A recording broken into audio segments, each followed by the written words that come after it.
Okay, so this is going to be a nasty video. I apologize for the quality. I'm going to point out a couple of things here. The solar comes in these wires here and goes into this breaker box, and then it comes out of the breaker box and goes down here into the MPP all-in-one. Now down here you'll see the special flange cable that's here, and out of that comes this black wire, which goes to the system or the battery plus. Now of the shunt, this is the shunt here. On this side is the goes back to the main battery here, and then the positive battery is way over here, and that's this big heavy duty red cable here. Now the batteries are joined together with a shunt, I guess, that I made out of banging down a piece of copper and drilling holes that line up with the hot and minus of those two batteries. So it comes from there, goes into this marine battery switch, and then that's what's connected to the other side of the all-in-one connector. A couple other things. The silver box on the very far end is my 24 down to 12 volt step down transformer, just to power this box here, which is my 12 volt fuse box for a couple of fans and a couple of lights, because the van obviously has a couple of 12 volt things still. Now this box in the middle here is the battery balancer. I will let you figure out how to hook it up from your own instructions, but it does balance the batteries because I do not have any problems anymore. And over here is just a thermostat which turns on these heating pads here.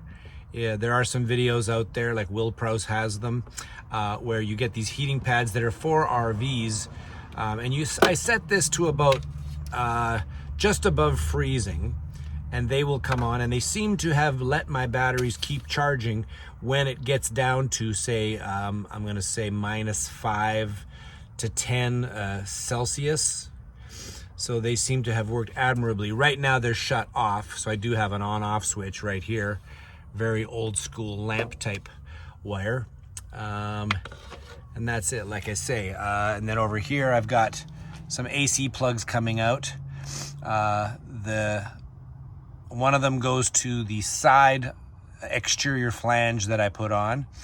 On the back, I've got a mount that comes in from the outside, which is where I hook up to shore power.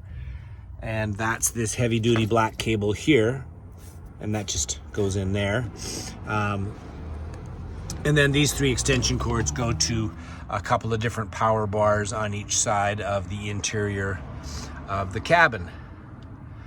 So I do not have an external fuse or an extra fuse or a breaker for the system. Let me know, people out there, if you think I should have one. Other than that, that is my system. So far this has worked great.